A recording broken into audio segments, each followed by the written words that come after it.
I just want to say before this video starts, I just thought I'd add this in before I actually sit down and do it.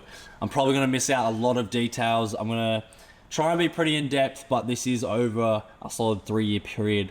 And yeah, I'm going to try and stick to just the car stories. There was a lot that revolved around the car, but is more personal life type stuff, beefs with people, certain experiences, situations, and stuff like that. But a lot of you guys that are OG, thank you so much for hanging around this long. And yeah, some of you guys might remember some of these topics or scenarios I'm going to bring up. Again, all of this is entertainment purposes only, not financial advice. No, I'm not incriminating myself.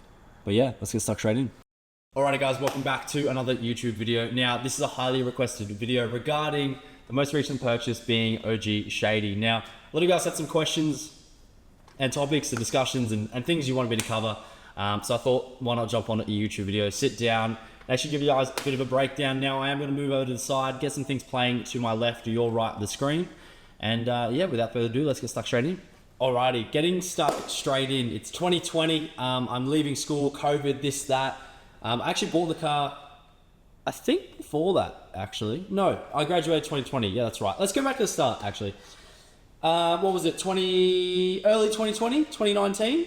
2019, I think. I got my P's in November 2019. My nan actually gifted me a Hyundai Getz, a red one, had 140 something thousand Ks on it for my 17th birthday. Now, I actually sold this car. I bought a 2010 Audi A4 B8. And yeah, I highly recommend not buy this car. It's a 1.4 TSFI, whatever it was. Do not buy one. You will run yourself in the ground, shoot yourself in the foot by buying one. This thing had that many issues. And yeah, I guess it was the car that first introduced me into the car scene or into modifying cars, as cringe as that sounds. It was this little Audi straight pipe thing, sounded mental at the time. And yeah, blacked it all out, which was cool. It had heaps of issues. Used oil more than it used fuel. 2 liters every 3-4 days to be precise. It was actually really bad. PCV valves failing, water pumps, this, that. Euro engineering is extremely over-engineered for simple issues or simple fixes. To do a water pump on a VE is very simple. It's right on the front, you can see it. In European cars, it's extremely over-engineered and in very tight spaces. So yeah, at the time, I actually had this little crew that I used to run with, this friend group called Daybreak was the group chat name. As crazy as that sounds, it's like this little crew. Crews were big on the Gold Coast at the time. 2020 car scene, or just before COVID, leading into COVID, car scene was thriving. Heaps of meets, heaps of cruises, this, that, crews everywhere. And Furbalicious Kebabs was probably the biggest spot. Every Friday, Saturday, there'd be car meets, skids on all the time. The scene was thriving. It was very big. Like everyone was kind of into it. Everyone I knew was kind of into cars at the time. And yeah, I had this group of mates. Everyone had SV6s or Holdens or Commodores. And at the time, I just had this Audi A4, blacked it out, this, that, thought I was mad. And yeah, had heaps of issues. Now, I didn't actually understand cars. I didn't know how they worked. I didn't know how to work on them. And yeah, I never really touched engines or anything like that. I had this one mate, Blake Rogers, and he had a VE SV6, thought it was sick. And he knew heaps about cars. And he worked at a couple of shops. And so we thought, why not try and fix this Audi ourselves? Pulled it apart, this, that. I've got no clue what I'm thinking or doing. And yeah, he kind of helped me along the way. We thought we fixed it, this, that. Ended up just being the exact same, didn't fix it at all. And yeah, so ended up selling that Audi. I was extremely upset when I had to sell that thing. I lost a bit of money on it too, probably about $6,000 in total I lost. I would have been what, 18 now? Yeah, 18? Yeah, 18. I would have been 18 at the time. And yeah, I was like, fuck, what am I going to do? And I had an automatic license at the time. And all the boys had manuals, and I really wanted to learn manual, and I really wanted to get a Commodore, this, that, rear-wheel drive, be sick doing roundabout skiddies. Yeah, so I bought this car, which you now see to my left, or your right, and it is a 2012 SB6 manual Series 2 VE sedan. And I bought it with 156,000 kilometers, one owner from new, bought in 2012 of one lady.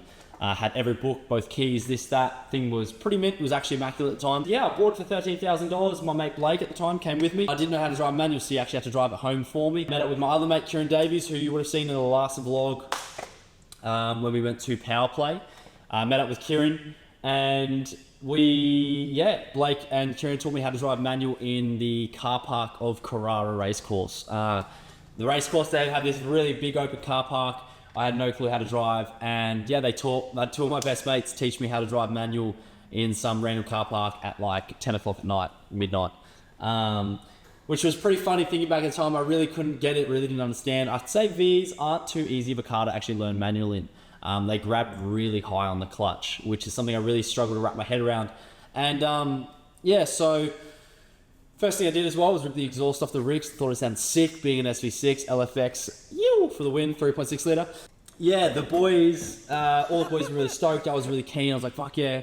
The only issue was I didn't have a manual license. Couldn't afford lessons, so I just got the boys to teach me, and I tried to learn myself. I ended up just driving around. Again, actually, before I get into this, everything in this video is for entertainment purposes. Nothing is the truth. Everything is AI, fake stories, and just for entertainment to get you guys to laugh.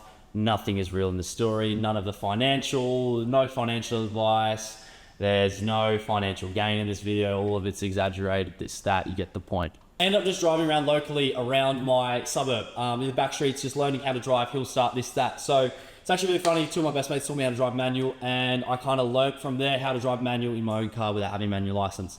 Ended up going for my test, blitzed the test, happy days, got my manual license.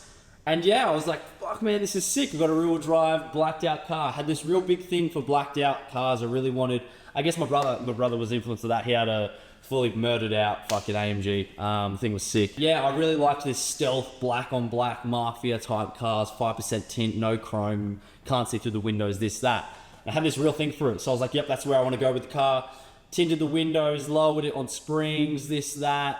And I didn't really have money at the time, as you do normally at like 18 years old. You don't really have too much money. Oh, 17 actually.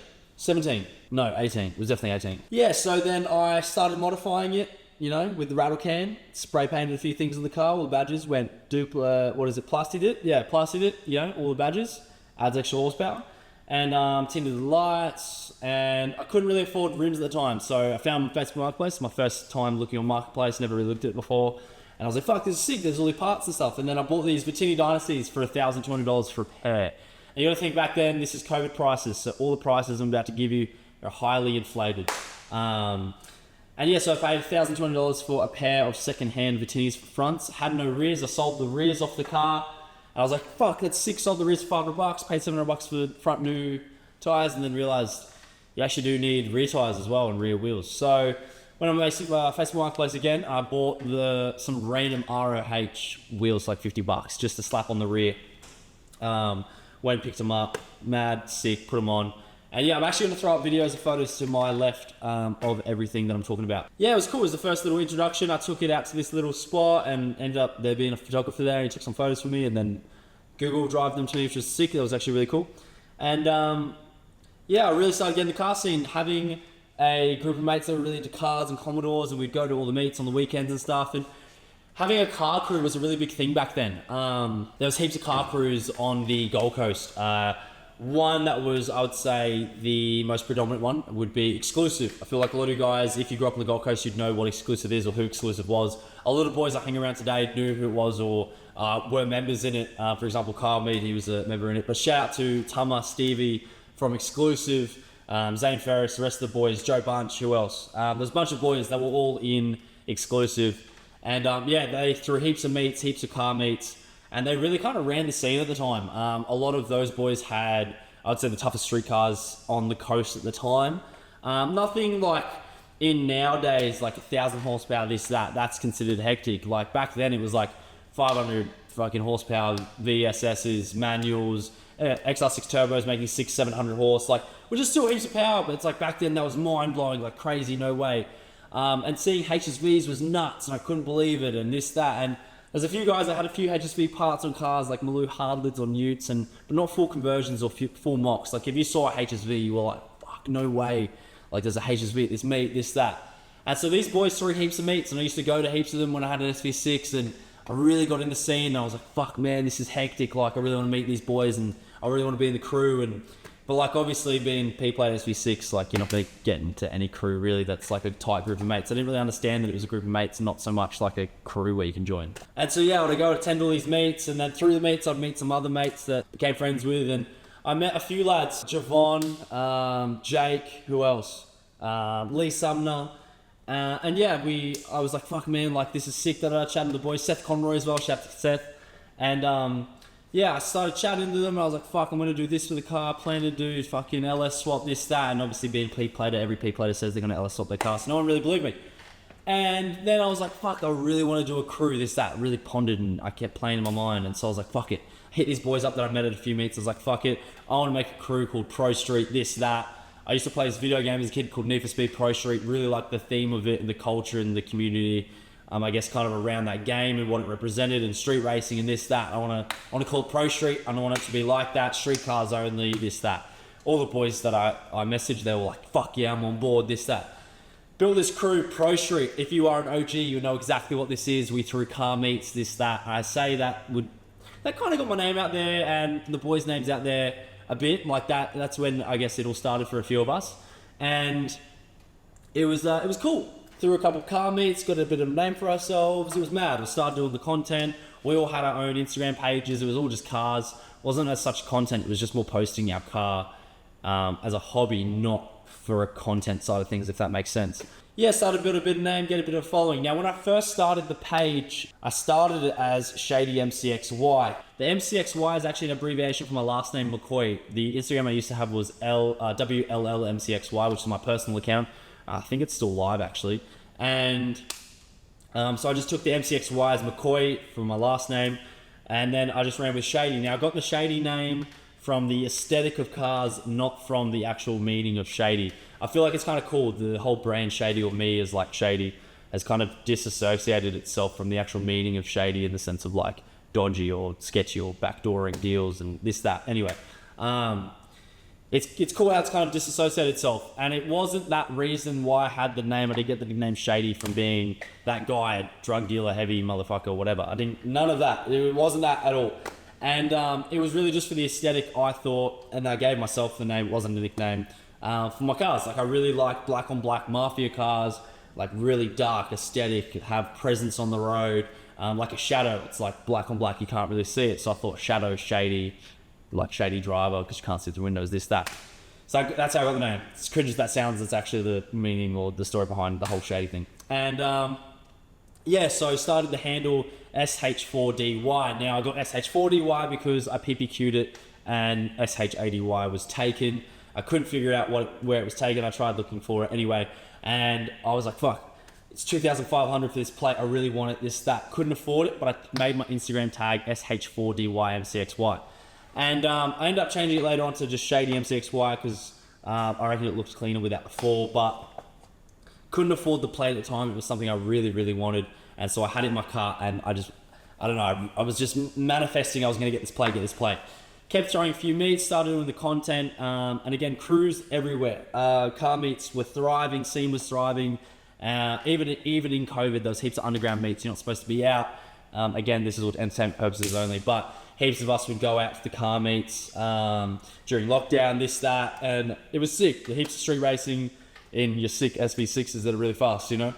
And yeah, I really had this passion, I guess. I found this real big passion for Holdens and HSVs, and I really got tapped into the scene and really fell in love with the scene. And I don't know, anything HSV just blew my mind. I was like, fuck, no way. Really just like, it was my thing. Like, I really just loved HSVs when I'd see them. Yeah, seeing some of the boys with some parts on their cars, I was like, fuck, that's sick. You can run a badge there. And, you know, even seeing like, oh, Utes can run blue hard lids or tailgates the same. They all bolt on the same parts. And it got my mind running, and I was like, fuck, I wonder if like Holden cheaped out and just ran the same shell and just like, it was all bolt on. I couldn't, and back then, I wasn't mechanically minded. I didn't really understand how things work. So I was like, nah, surely that's not the same as like a VE. Like, surely a VE and an E3 aren't the same thing. Like, there has to be differences. I couldn't really wrap my head around it, and I was just like, fuck. And then I started thinking about it more, and I was like, from a production sense, it doesn't make sense to make completely different shells of the same year, you know what I mean? Like, so I was like, fuck, maybe they did run the same chassis, just different bolt-ons. And I was really like thinking, I was like, fuck, what if I could build a HSV like without spending HSV prices? And because back then, COVID, HSVs were ridiculous, like dumb prices, like compared to now. Like front bumpers, like E3 front bars were going for like $5,500, and bonnets were like $3,000, and guards were like $3,000, and just hectic. GDSRs were like fucking 250 grand for a non-W1. It was just nuts. And then W1s were going for like 500-600K. And then you see Adrian buying the $1 million one back in the day. E3s were 70 grand. So it was just dumb prices. And I was just like, fuck, surely I could build one for cheap. So then as I started to modify the car, as I said, I found like these front wheels and ran bad wheels in the back. I ended up getting Penny's coilovers installed, found them secondhand on Marketplace, and really just browsing Marketplace for cheap buys. And as I was doing that, I was selling the stock parts off my car, and often not, I'd try and sell them for more than what I was buying the stuff for, just because I was really broke at the time, didn't have much money. And I was trying to be as efficient as possible financially, and I'll try and sell parts to pay for my new parts. And then I started to actually do it, and it didn't really make much sense to me. I was like, fuck, I've just found this like infinite money glitch loophole. And so then I was like, sick, okay. And then I got this little hustle going, and I was like, fuck, I got sacked from my job during COVID. Not going to get into politics of it all, but got sacked from my job for COVID for some other dumb reasons that I really disagreed with. And I had no money and I had no job, and I was like, fuck, what am I going to do? And then my dad's mates and my mum's mates really helped me out, gave me a little side gig, cashies here and there. And with that cash, I'd go, fuck, how can I make more money with it? I had this real hustle mindset, like I really need to make more money with it, can't just be sitting here. And so I just browse Marketplace, and I just find this really cheap, like these cheap HSV Holden parts, or not even HSV at this point, it was just Holden parts, man. And I'm talking like $100 for wheels, and I'd find these stock V wheels, they're $50 for, you know, a set of two. Not even a set, it was a pair of two. And, or you'd find a set for like 150, and then you would lowball them at 100 and they say yes. And then you'd get them with no tires, then you'd go buy a rattle can from super cheap, $50, and you'd spray paint them all black. Like you wouldn't even sand them back, nothing, because you're broke, you know, I don't have money to do it properly. So I'd just go buy a rattle can, $25, and I was like, fuck, $25, I just spent heaps. And then I'd buy the wheels for $50, and then you just rattle can the fuck out of them, make them look as good as possible for as cheap as possible. Buy cheap tires, you go on Facebook Marketplace, search for tires, this, that, find tires, negotiate, really just try and hustle, slap them on. I couldn't even slap them on, I had to pay a shop to fit tires, and then I'd list the wheels up for $500 to make like $150 profit. And I did this on repeat, like it was like this infinite money glitch I found. I'd find V wheels, I couldn't even afford like VF wheels at the time. I just remember looking at VF SSV wheels and I was like, fuck, that's expensive. And I'd just find these fucked VE wheels and I'd just respray them. That's all I did. I'd just buy VE wheels on repeat. And I'd drive hours for them, bro. I remember I think the furthest I drove for $50 rims was like, what? It was like North Brizzy from South Gold Coast. And I drove all the way up there to buy these $50 rims, to drive them all the way back down to my house, spray paint them, and then relist them for sale that night. And surprisingly, it actually worked. I made, like, you know, I'd do the cashies from my dad's mate, and then I'd finally found a job, so I'm getting cashies from dad's mate, and then I'm getting paid for my 9 to 5, which was casual, and then I'm getting like an extra $150 a week on just flipping these wheels. And I was like, look, okay, started to get a thing going, and I really saw where I was going with this. And I started to buy parts for my car, and then I'd try and bulk buy things. So I'd buy like, say for example, a spoiler. I'd buy like a spoiler and then a boot, and then I'd sell the boot to pay for the spoiler. So then I get free spoiler. And then I'd just do this on repeat. I'd try and be smart with it.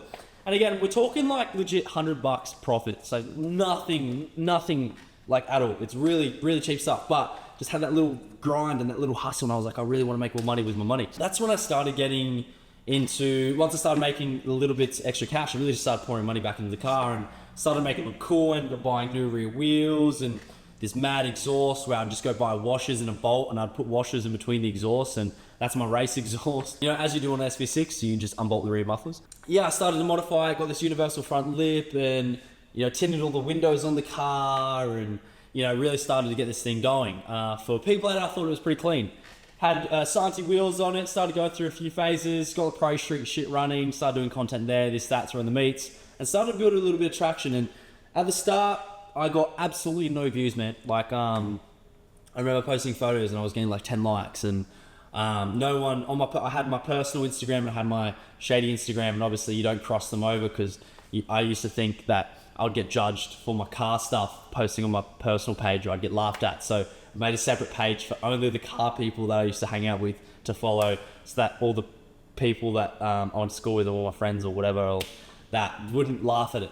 And I remember I used to post on that page, we'd get like 10 likes, and then I'd post on this page and get like 100 likes, and it was just nothing. I'd got no traction at the time. I was posting videos, and I'd go drifting roundabouts and stuff, and I'd like post and be like, yeah, it's gonna get mad views. It'd get like 100 fucking views, man. And I'd just like be devastated. And it really fucked with my head. I just kept doing it on repeat. Started to get more views, getting a bit more traction, 1,000 views. And I remember I got my first 1,000 views. I'll throw the screenshot up. And I posted my story. And I was like, thank you so much. Love you guys so much. Da, da, da. And it was just crazy. Like I got 1,000 views and I was like, nuts. This is crazy. This is a big break. And then I started posting more. And then I really got into like making videos. And I like really liked making car videos. And it wasn't even like talking like this. It was just like legit videos of the car, like shitty B-roll on my phone. And I really loved it, and it was like a real thing back then, like a trend to play like an audio first or a clip first and then fade, like cut straight into a video. And yeah, I had at the time Asante's this, that, was blacked out car. I'll put a photo up on the screen, nothing too crazy. And I remember I got really into this content stuff, and then I posted this one video, bro. And I'll play it on screen. And this one video, bro, is what really kickstarted the account. It ended up getting 3.7 million on Instagram views and 250,000 likes or something. And at the time, bro, like me and my mates were like mind blown, bro. Like we couldn't believe that just happened. Like we're looking at it, I'm refreshing it. It's going up by like 10,000 views every refresh. I'm like, what the fuck? Couldn't believe it. Just blew my mind. And my following, I was like, each day, 1,000 followers. And I was like, fuck, bro. I'm going to be famous and celebrity, this, that. I thought big break, Leonardo DiCaprio is going to be in my DMs, this, that. I just remember it was like huge at the time. Me and my mates were wigging out about it. And yeah, so that was like the first little big interaction or views I got with the car. And I was just like overwhelmed with it. I was absolutely wrapped. And then that's what really pushed me and got me motivated. Again, still too scared to post on on both pages. I had my private one, I had my car one. And I just kept doing with the content stuff. And then Christmas came around and I actually started to lift it in the motor and the motor went rods out. As LFXs do with no oil, it goes kaboom, as most engines do actually. And yeah, it was over Christmas and I didn't know at the time that most shops weren't open over Christmas. So I was like spam calling GC Cars in a rate. And Jai ended up fitting me in just in the new year and I ended up replacing the LFX, which set me back heaps. Again, super broke at the time, had like $4,000 to my name. I think the engine replacement at the time was like nearly $4,000. It was like 3.8, or it might have been $4,000 actually. Yeah, replaced the engine and I was absolutely dead broke. And I was like, fuck, I'm in a hole here. And then again, back to the hustle, doing my job, this, that, flipping the wheels, went straight back to the wheels, buying, selling wheels, buy, sell wheels, buy, sell wheels. And I started doing like normal bumpers, like I'd buy VE bumpers, I'd be like, yeah, $100, bang, sell it for 250, 150 profit. I was just trying to buy and sell as much as I could. Yeah, about a month, 2 months later, I did the exact same thing. Again, starved the motor with oil. I forgot to fill it up with oil. And not a month, not 2 months later, it was probably like 3 months, 4 months now actually, I think about it. Yeah, starved it of oil again. And I was actually out at Skids. Now I used to go to Skids a lot. Again, if you guys are on the Gold Coast and you went to Skids in 2020, I would say to 2022, you would know the meets were fucking insane. They were actually crazy, huge. Used to shut down Gold Coast with these skid meets. Like legit, it was all over the news. 3 helicopters out, this, that, every suburb to suburb, we just absolutely run amok. And I remember I used to go to these skid meets and I was like, fuck yeah, I got my manual car now, this, that. Yeah, like I used to go to these meets and at the time, I didn't actually have a manual license, I've got to say this. I was learning manual in my car with my mates and I didn't have a manual license and I ended up driving to these meets and shit without a license. And I had an automatic license, just not a manual one. And I was driving these meets, this, that. I remember I went to this one skid meet and these cops pulled us up because we got stuck in this industrial estate. And when I got pulled over, I was wigging out because I was like, fuck, I don't have a manual license. They're going to check my car, this, that. I'm going to jail. Oh. And yeah, luckily enough, I got let off. They didn't actually check inside the car. They thought it was automatic, didn't check that it was manual. I got let straight off. But yeah, these skid meets are huge, man. I used to go to all these skid meets at night. Every Friday, Saturday night would be on. And I remember I went to this one.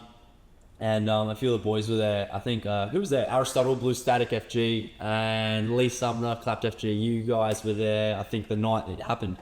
And I was like, fuck. Went to this meet, you could slightly hear this thing ticking a little bit louder than normal.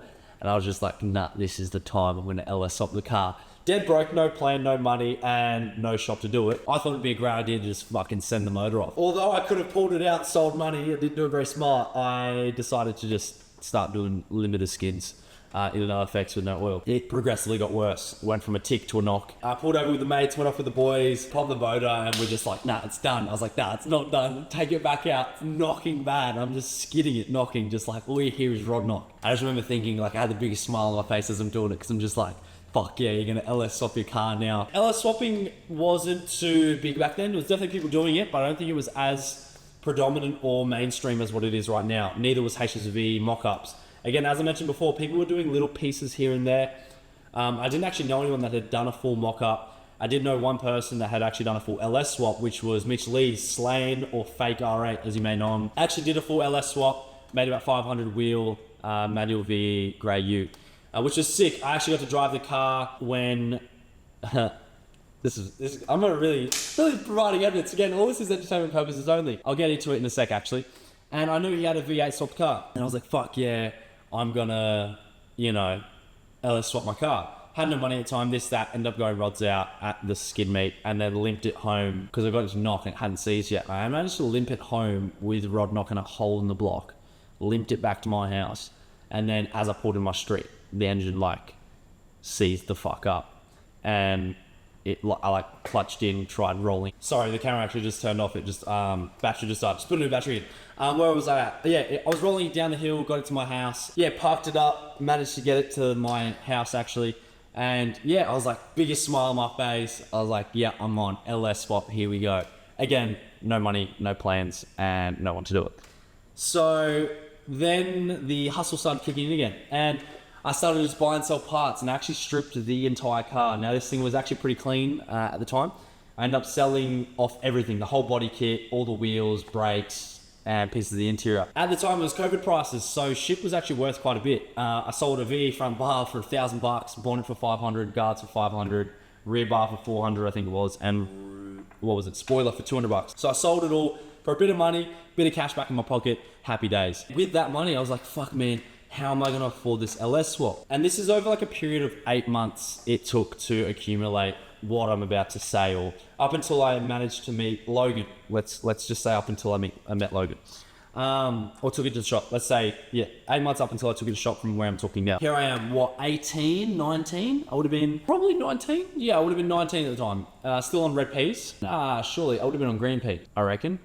Green peas? Yeah, green peas. It was definitely green peas. I ended up really hustling. I really wanted to pay for this LS, didn't know how to. What I did is I ended up just bulk buying parts, like Holden parts, and I bought heaps of wheels and then doing exactly that flip that I was talking about before, this infinite money glitch that I found. And then it started to get bigger and I started to buy more parts. And I used to just hit up these wreckers, and because it was this weird time in COVID where prices were worth heaps, like half the market was inflated and half the market was pre-COVID prices, like some people didn't know or didn't adjust to the price. And so you'd sometimes pick up these parts for dirt cheap. Like for example, a Holden bonnet, $1,000. And you'd be able to literally relist it on Marketplace the same day for $2,500, and then 2 days later it'd sell. And so it was this really weird market that I took advantage of, and I found this little gap in the market, and I was like, I'm gonna fill this gap. I know exactly how I'm gonna do this. And so what I do is I hit up heaps of records, or I just scroll Marketplace on fucking hours on end. Literally lowball everyone I would see. And I just got this real hustle for Marketplace. So if you young lads are looking for a little side gig, Marketplace is your friend. For any niche hobby or passion you have, if you know the market well enough, you know prices well enough, you know what's worth what, if you buy it at the right price, you're guaranteed to make money on something. If you buy it cheap enough and the market is there for it, you are going to fucking make money. I just remember I was like, fuck, I'm on here. And I just had this hustler mentality. I was like, yep, this is how you're going to do it. You're just going to fucking grind out and buy and sell on repeat. And so what I'd do is I'd buy, say for example, I'd try and bulk buy parts. Got to the point where I was actually buying heaps of parts and just storing them at my mum and dad's house. And it became a wrecker's yard at both my houses. I would sell so say for example, you'd buy a bonnet for $1,000, guards for $1,000, and then front bar for $2,000. Spend $4,000. And then what I'd do is I'd pick a part out of it. I'd be like, fuck it, if I could do this, and I'll try and sell some of the parts to cover all the parts, if not make money, and keep something out of it. And that's how I'd build my car. I'd spend $4,000, $5,000 on parts, and then let's say I'd sell the bonnet for $2,000, and I'd sell the front bar for $4,000. So then I make about $1,000 to $2,000, and then I get a free part out of it. And that's literally how I built this car. I did that on repeat. when, yeah, it was parked up. It was under a tarp, nothing on it, strip shell out in front of my house. I cancelled my rego, cancelled my insurance. I lived at home, so I had no overhead, so I could afford to do this. Yeah, I just remember I was fucking broke, man. I had no money, and I was like, nah, this is how you're gonna do it. I'm gonna grind it out. And I really just put my head down, and marketplace is your best friend, man. And yeah, so I did it on repeat, buying and selling HSV parts. At the time, I really didn't know much about cars. As I was saying, like, I couldn't wrap my head around Holden and HSV. It really blew my mind what HSVs were. And I thought, surely Holden wouldn't build a HSV off the VE shell. Surely HSV wouldn't use a Holden shell and just body kit it. Like, surely not. And then I started to think more into it. I was like, from a production sense, that doesn't make much sense. It's a very expensive exercise to do. So maybe they do just use a VF shell and just bolt everything on. And this is like non-mechanics minded Will, has no idea what he's talking about, has no idea about engines or anything like that. And so I'd be buying these parts and I'd be keeping one. So I remember I bought these guards and then bonnet, and I kept the guards and sold the bonnet to cover both, and I made a profit. And then I just, over time, just accumulated everything. I was just grinding out, I was buying parts, and all of it was mixed match colors, none of it matched, nothing was black. And yeah, over time I accumulated a whole body kit, accumulating $7,000 as well. So I had my car, I had a full body kit and $7,000, and it was all not painted, mixed match, this, that. And then I was like, fuck, I really need to find an LS. And then bang, scrolling marketplace one day, as you do, I wake up every morning, first thing is marketplace, scrolling that bitch. And then I find this ad, and it's for a wrecked VF SS, statutory write-off, complete running gear, $8,000. And I was like, wow, that's cheap. At the time, it was really cheap. And then I read stat write-off. It didn't say why. And so then I was like, fuck it, I'm gonna call. I found the dude's phone number, called him, some wreckage yard in Orang. Yeah, I ended up going down there, and it was this mid-2015 VF SSV red line wagon, cam, this, that. And I got there, and it seemed off. There was like this line around the whole car. And then I popped the boot, and the boot was wet. And then I realized why it was a write-off. The whole car actually went underwater. As some of you may remember, Brisbane floods. It might have been Brisbane floods, or maybe it was before that. Anyway, there was extreme flooding in Brisbane, and this wagon was in the basement of a car park, and the car park flooded. And literally, I'm telling you, the water went above the windowsills in this car. So everything in the car went underwater but the roof. And I got there, and he told me, and I was like fucking devastated. I was like, there's no way. And I didn't know much about like water with engines. I didn't know how that worked. I knew obviously it's not good for electrics, but then he was like, no, the car starts. I was like, okay, how weird. And I'm thinking, fuck, like, you can't have a car run in water. So I'm thinking, like, this thing's fucked. He goes, no, I've cleaned it out, this, that. And then I called my mate Blake, who taught me how to drive manual, and he was real mechanically minded. He's like, no, you can buy it, like, just make sure it wasn't ran in the water, because engine oil and water don't mix. If it's been cleaned out correctly, it'll be fine. He's like, but transmission fluid and water does mix, so be careful of that. And then I'm calling Logan at the time. So I've now met Logan at the time, the guy who owns this shop, LS Motorsports. Shout out to Logan and Sienna. I didn't know Logan at the time too well. I actually met him through a friend of mine at the time who I'm not friends with anymore. Yeah, he helped coach me through it. Well, not coached me through it at the time. I had a phone number I could call and ask him questions, and Logan knew a fair bit about LSs. Funny enough, LS Motorsports does not mean LS as in V8. It means Logan Sienna. That's why there's a dot in between them. But coincidentally, I thought he was just the LS fucking guy, so I called him regarding LS. The LS engine I was looking at. And it was a cammed motor, had 77,000 Ks on it, and no receipts. Everything was missing in the car. No dash work, no electronics work, but the car did start. It was so weird. The car starts, but nothing in it works. Couldn't see kilometers, couldn't see anything. I was like, fuck, man, am I really gonna do this thing? What's $8,000? And it's cammed, it sounds mad. I put videos up and stuff on the screen. And I remember I was calling my mum and this, that. I couldn't afford it. Like I had 7 and a bit.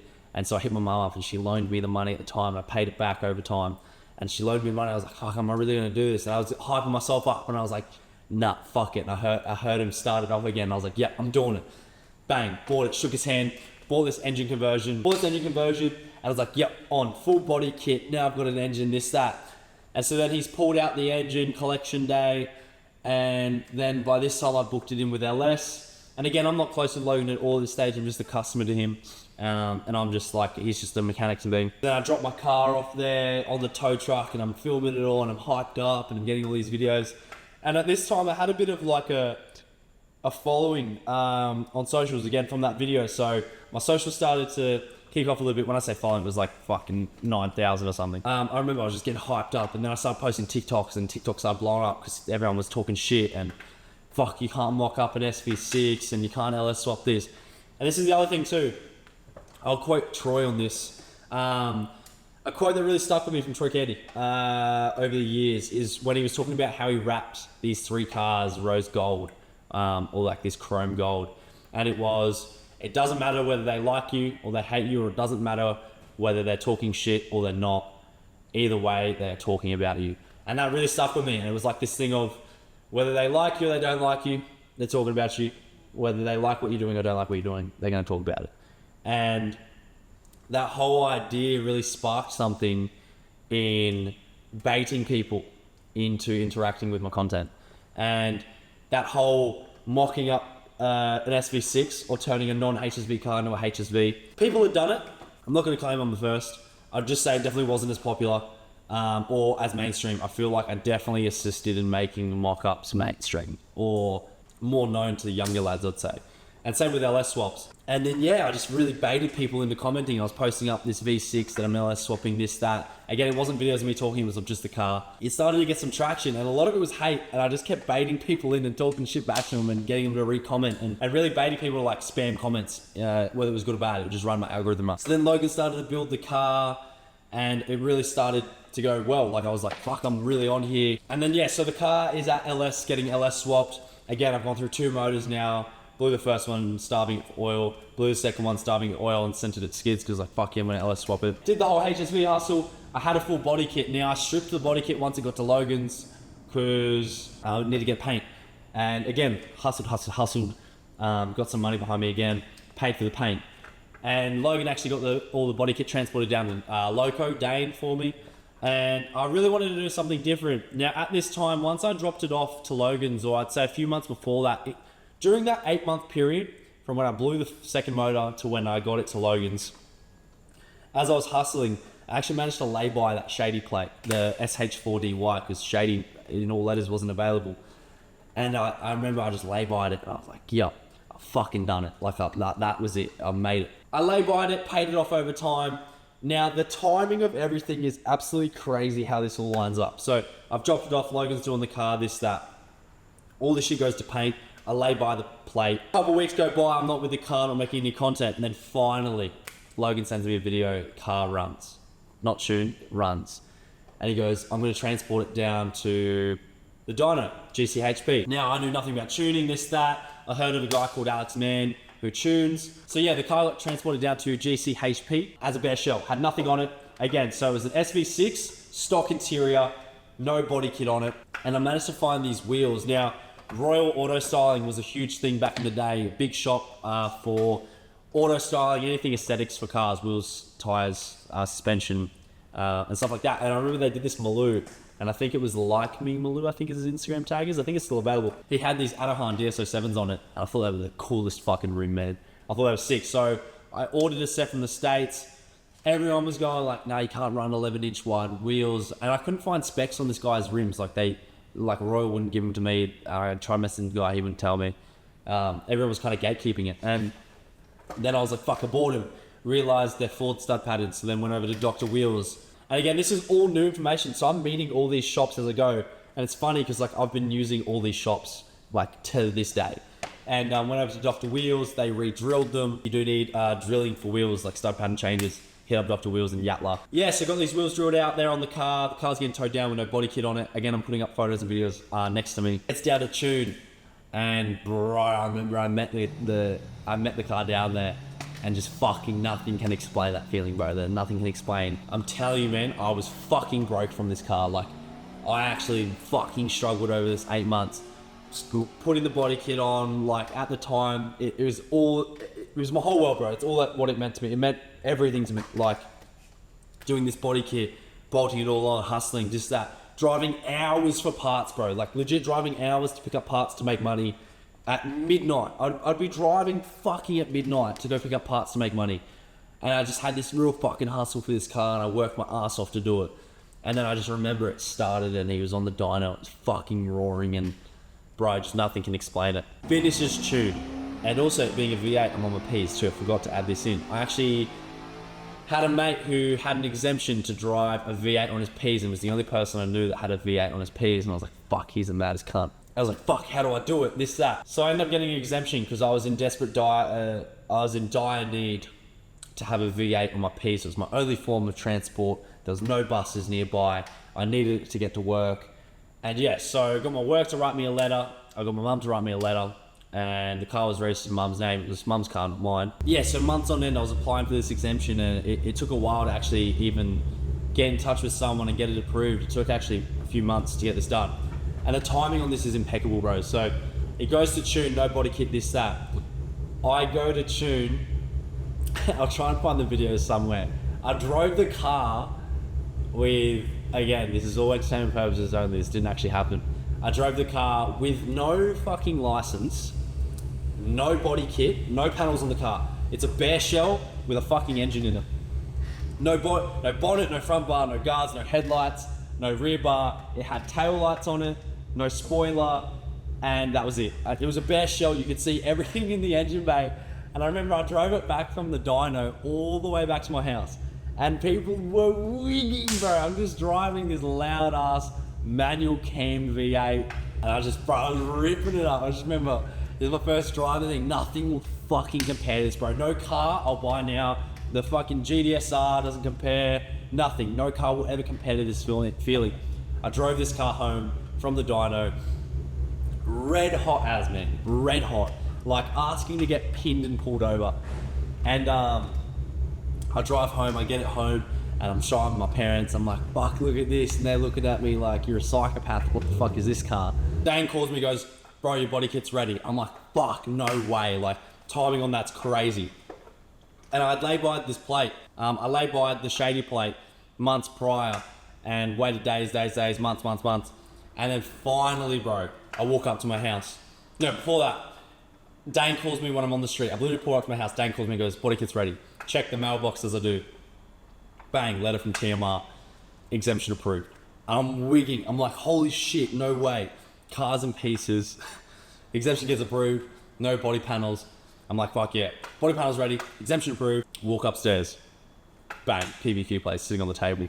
Wigging. I'm like, fuck, no way. Like, this timing's crazy. I'm like, you've done it. Drive straight to TMR. It's like 2 o'clock. Drive straight to main roads. Get the car registered. Car has no body panels on it, and I drive it to TMR and register it. Crazy.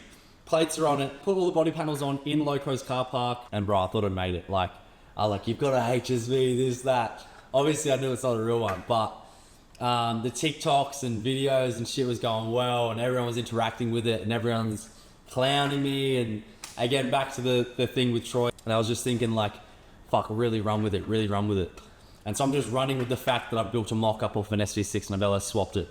And I was really baiting people into commenting and really baiting people into getting mad about it. And I was just trolling people because I don't get why people get so mad, bro. People were getting so mad about it that I was on my P-plates, had an SV6 that LS swapped and did a HSV kit. People were getting really mad.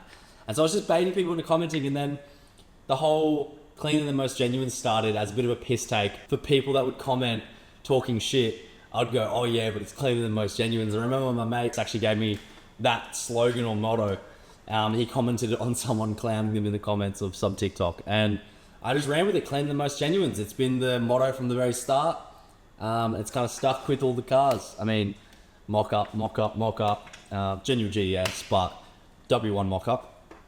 And yeah, so that started the whole cleaner than most genuines. And then TikTok started to go really well. This, that, and I remember then the defects started rolling. You're, driving a V8, cammed V8, manual, loud as fuck, on your P's, fully blacked out, slammed on its guts with dish wheels, stretch tires, and wheel poke. You're gonna get defects. Banners as well, 5% tint, forgot to say that. Start rolling in, speeding fines start rolling in, and I'm like, fuck, I'm just getting pinned left, right, center. And, finally, it gets to, not finally, I shouldn't say, I wasn't expecting it, but it gets to November. My birthday's on November 19th, and I get my opens on November 19th. That's when I did my test. And it's November 18th on this day. And I remember I was visiting my mate who's a DJ, and he had a set on in Surfers Paradise for schoolies. And so I went to watch his set because he's performing for schoolies. And again, I didn't drink, nothing like that. Wasn't like partying or clubbing. And then I'm like, fuck it. It's my birthday tomorrow. School is on, hella people out. I'm like, I'm gonna flash the car, be a mad cunt to a mate. And I've driven through Cabell, and if you know Cabell, you turn left, you like turn into the main street. And I've turned left. As I turn into the street, I see this police officer, and he's got a car pulled over, and he's leaning in the window. And as soon as he hears my V8 come around the corner, he turns and looks at me, and looks back at the car, turns, looks at me again, and looks back in the car, and then waves him on. My heart drops. I'm like, fuck. Like, you're gonna have to drive past this cop. Plates are shady, blacked out, P plate in the window, cam V8, slammed on its guts, stretch tires, fucking pokey wheels. And I was like, fuck, surely, clutch in, rolling. Like, surely not, surely not. Get up to him, steps out in the road, he's standing in front of the car. He's like, pull in, mate, random rego check. And I'm thinking, like, random rego check? Like, brother, just run my plate. Like, you don't need to pull me over to randomly check my plate. You can just run my plate and see if it's registered. He's like, nah, mate, pull over. And I said to him, I was like, just check my plate. He's like, nah, pull in. And I was like, fuck, here we go. Then I get pulled over. It's two older blokes, one young lad. I'm kind of cracking jokes, trying to, you know, lighten the situation. The two older blokes seem to not even give a shit at all. Like, don't care about the car, don't care that I'm pulled over, wouldn't have even pulled me over. And then there's this one young lad, and he's like running all the checks, this, that, obviously trying to get his names up in the ranks or something. And really just trying to pin me, man. He was just trying. I'm cracking jokes and saying like, oh, it's my birthday, surely let me off, da-da-da. Just really trying to like lighten the, I don't know, interaction. And then the young lad goes, these tires are a bit stretched. And I said, no, it's within legal limit. Like, you can run that certain tire on this rim. He's like, oh, I'm not too sure. I just call for backup. And I was like, fuck, bro, surely not. So there's 3 police officers here now, and there's this one police officer I'm not going to name on the Gold Coast, and his nickname's start any beef or name anything, but I had this real expectation on how this cop was going to be. Anyway, calls me back up, and I'm like, fuck, who am I going to get? Bang, see 2 Kia Stingers rock up and a van. I'm like, holy shit, it's like I'm fucking pushing P in kilos, bro. I'm not El Chapo, calm down. Like, do I really? I'm thinking in my head, like, fuck, 3 cars? I'm like some skinny white boy in a V8, bro, my P's. And I see this police officer walking up in my mirror, and I'm like, oh my God, it's this guy. I'm just thinking like, fuck, you're done now. Like, you're out. And I'm an hour and 30 out from getting my open fucking license, bro, and I'm on 1 point. So there's just no way out of it. I'm just like, yep, you're done, you've lost your license.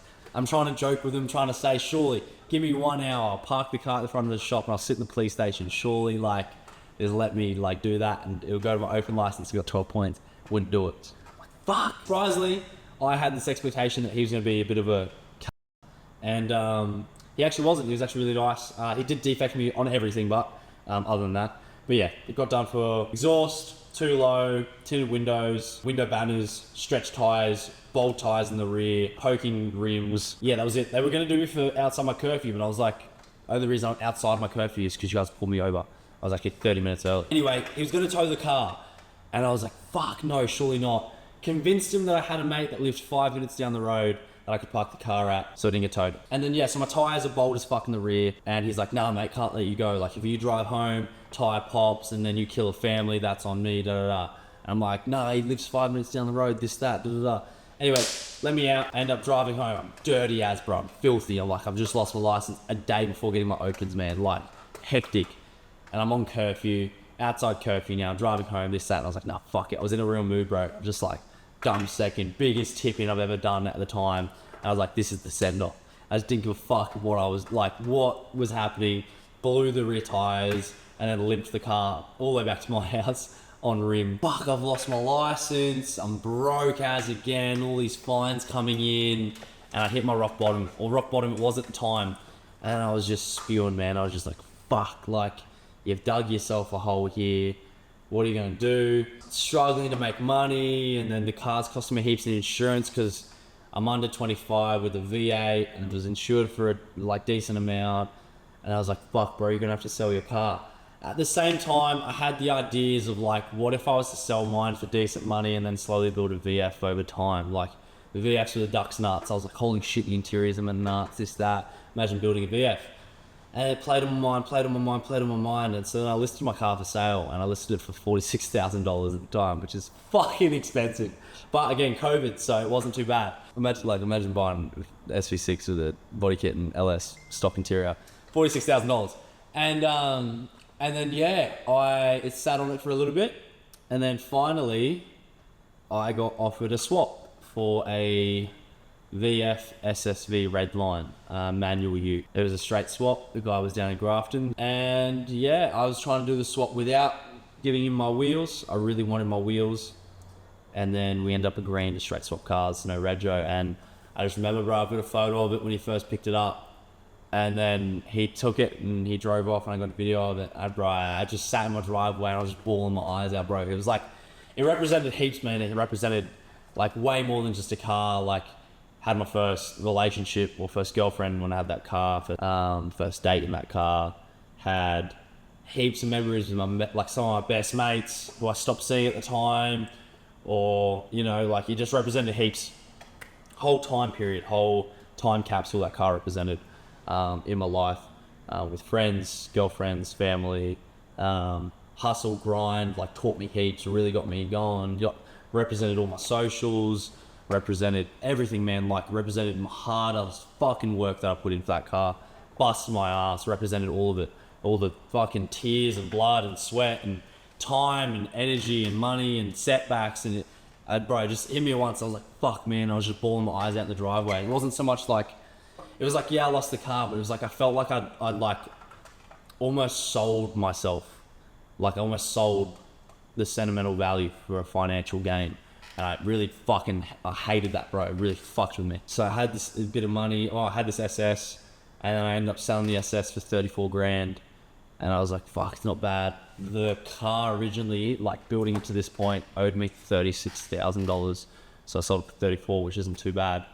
And yeah, I just had 34 grand and no car, and social media I had at the time was like, it was doing all right, but then it died because I didn't have a car. And then I'll throw some photos up, and then I had this bumper and I took a photo with the SS before I sold it, and I put my plates on it. I was like, fuck, this is what you're going to do. This is how you're going to do it. And I was like, here we go again. Let's just run it up. And I fucking snapped out of that mood, and I was like, nah, back on the grind. Let's fucking do it. I hustled, got a loan. I got a loan out for, I forgot how much it was. It was something like 8 to 10 grand, I think. And then I found this VF SSV Redline 2017, and my girlfriend I had at the time, I had at the time, her dad had a 2017 SSV Redline, and I was like, fuck, that's sick. I just remember I'd pull up to their house in my car and I'd just be like, man, this is like Ducks Nuts VF, that's hectic. And then I remember she was always like, you should buy one, da da da. So I really played on my mind, like, I really need to buy this car to impress my girlfriend. And then I ended up buying it, and I was just like fucking ecstatic. But we actually broke up before I bought it, so I was like, it was more like a fuck you. And so then yeah, I bought this VF SSV Redline, and yeah, that's the story on this car. It's now been a few cars in between. Quick rundown: had that VF SSV Redline, the black one, did a full mock-up on it, ended up trading it in. Oh, do I want to go into specifics? Fuck it, we're going into specifics. Ended up trading in the VF SSV Redline after doing all the content. Now I'm just going to skim through this part. If you want more details, comment down below. I might do a bit of a detailed video on this next section. I might just go through the cars really quick. Traded in 50 against the LSA Club Sport, that was $1,000. And then yeah, actually flew down to Melbourne, checked the car out, bought the car, had the car transported up to me. Oh no, actually I flew down, drove the LSA Club Sport back from Melbourne. Again, that's a whole nother story. Got it back up here, sent my mock-up down, straight swapped the LSA Club Sport for a 2017 C63S AMG Mercedes that was twin turbo upgraded stage 3 thing, absolutely fucking pumped. I then swapped the C63 AMG for a Maloo, which a lot of you would have seen on my socials as well. Swapped it for the Maloo. I then sold the Maloo for $1,000. So what owed for technically, I bought the LSA Club Sport 4, straight swapped it for a Mercedes, straight swapped it for a Maloo. I then sold the Maloo brand, which is pretty crazy. That was the big setup for me. Big cash injection, sold down in Sydney, went down to Sydney, stayed at the Star, had a mad time. Whole nother story about gambling. I won 15 grand at the Cass that weekend, lost even fucking mall that weekend. Which again, if you guys want to see more in-depth details on all the cars or stories or timelines or just random shit that I experienced, comment down below. I've got heaps of stories and stuff I could tell. Some not even related to cars, some hectic shit I've been through in my life. Yeah, so then sold the Maloo, then went to Sydney again and bought a GDS, which is, actually I bought it that weekend, so funny. I had mad bulk cash on me at the time. And then I was like, fuck it, I should try and find a car while I'm down here. I had a flight booked. I was like, fuck, if you just find a car, just cancel your flight and drive back. So I just messaged every VF GDS that was in Sydney. I just lowballed the fuck out of him. Found this guy, offered him 70 grand. He had it for 90. Offered him 20 grand less. He's like, nah, man, can't do it. I was like, all good, got cash today. And then he's like, oh, I was like, nah, man, can't do it. I've got on me right now, like today. He's like, nah, man, come up a bit. I'm actually gonna blur all that out, because that's the current car. I'm not going to give any of those details away. Ended up buying the GDS, driving it back from Sydney. In the meantime, I flipped a shit ton of VESSs and cars in general and parts and this, that. So now this is the GDSR. A lot of you guys know me for this car and where we're currently at. I'm actually super grateful. I'm in a financial position that I can actually afford to do what I'm doing now. Social media, through the business. I had the pleasure to buy this car back. Now this car actually went through 6 owners since I sold it. 6 individual owners have owned this car since I sold it back in what, 2022, 23? And tracked it all along the way. I tracked every single owner, every phone number, Instagram, and yeah, followed it all around Australia. Went to Brisbane, South Australia, Sydney, Cairns. No, went to Townsville 1.2, and then back down to Canberra. Pretty hectic. That this is even a thing, can't believe this is real. I followed it along the whole way. Every owner I messaged and said, if you ever go to sell, message me first. A lot of them took the piss and thought because it was a sentimental car, I'd pay X amount of money. Went down to Sydney, and for some reason, it actually got registered as a HSV Club Sport down in Sydney. Don't know what the fuck happened there, but the reg actually read as a Club Sport. I thought someone actually retagged the car, but luckily they didn't. It's still the same VIN, everything, nothing changed there. It was just, I don't know, I guess interstate, you can kind of change things. But episode by episode, OG Project is what we're calling it, Project OG or whatever, however you want to say it. And yeah, it's going to be a full build series on the YouTube channel. I'm super excited to actually restore my first Shady car, or I'd say my first car, I'd want to call it. But yeah, I'm super blessed for you guys. I'm super blessed for this journey so far. So much behind the scenes, man. Like, however I present myself online, there's a lot that happens behind the scenes that you guys don't know about. Like right now it's 1 a.m. and I'm filming on a fucking school night. We've got heaps on again tomorrow. So again, it's the grind. A lot of young guys out there ask me what I do, this, that. Maybe that's for another video.